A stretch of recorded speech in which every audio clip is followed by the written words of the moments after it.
राजकोट में एक ATM service company में काम करने वाले जितेंद्र परमार एक मध्यम वर्ग के प्रामाणिक इंसान हैं। उनकी शादी को करीब 4 साल हो चुके हैं। उन्हें एक बेटा भी है।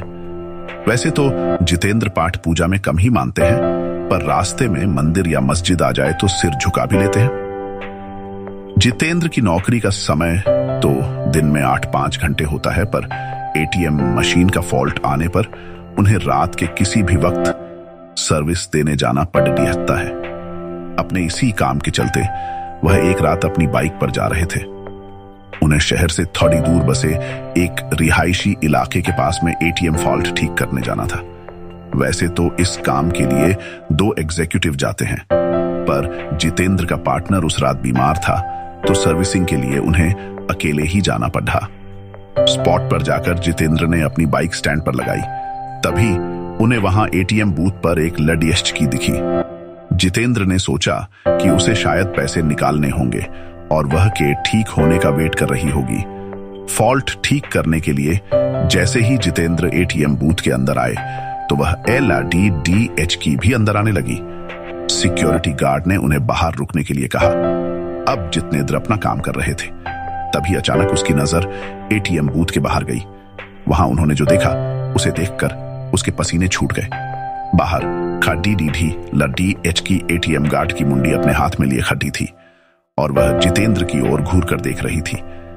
यह सब देखकर जितेंद्र का दिल बेतहाशा तेजी से धड़की ठकने लगा। उन्होंने वहां से नजर हटा ली और सोचा कि ये उनका भ्रम होगा। वो ये सब सोच ही रहे थे कि तभी अचानक उनके सीनियर का फोन बज उठा। यह फोन वहां का फॉल्ट जल्दी ठीक करने के लिए था। कांपते कांपते जितेंद्र फिर से काम पर लग गए। थोड़ी ही देर में उन्होंने एटीएम मशीन ठीक कर लिया। इस बार एटीएम बूथ से बाहर देखने पर सब नॉर्मल लग रहा था। वह LRDDH की भी वहां खड़ी DE थी और एटीएम बूथ का गार्ड भी उसके पास आराम से खड़ा रहा था। जितेंद्र ने सोचा कि पहले जो भी देखा था वह सब उसका भ्रम होगा। वह काम निपटाकर सीधा अपनी बाइक की ओर दौड़ गया। जाने से पहले उसने एक बार फिर एटीएम बूथ पर नजर डाली। तब एक बार फिर से उसका दिल दहल गया। एक बार फिर बाहर खड़ी लड़की की एटीएम गार्ड की मुंडी अपने हाथ में लिए खड़ी थी। इस भयानक नजारे को देखकर जितेंद्र बुरी तरह डर गए और जल्दी से वहां से भाग निकले। राजकोट वापस लौटते वक्त भी उन्हें बार बार यह भास हो रहा था कि उनकी बाइक के साथ कोई परछाई चल रही है।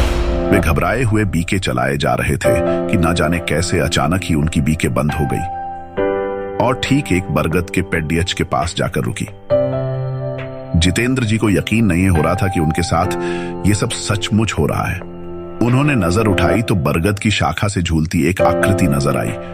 उसके हाथ में एक नरमुंड था और वो अजीब घरघराहट भरी आवाज में कुछ बोल रही थी। जितेंद्र जी ये सब देखकर वहीं जड्डीएच हो गए। न उनकी चीख निकली, न उनके अंदर हिलने की ताकत बची।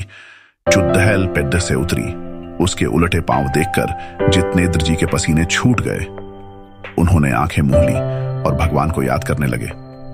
चुड़ैल उनके बगल में आकर बैठ गई और उनका सर सहलाने लगी। इसके बाद जितेंद्र जी को कुछ याद नहीं कि उनके साथ क्या हुआ। जब होश आया तो वे एक हॉस्पिटल में थे। सुबह कुछ स्थानीय लोगों ने उन्हें बेहोश पड़ा देखकर हॉस्पिटल पहुंचा दिया था। इस घटना के महीनों बाद तक जितेंद्र बेसुध रहे और काफी पूजा पाठ के बाद ही उनकी हालत फिर से सामान्य हो पाई। अब वे राजकोट छोड़ चुके हैं और एक सामान्य जीवन जी रहे हैं।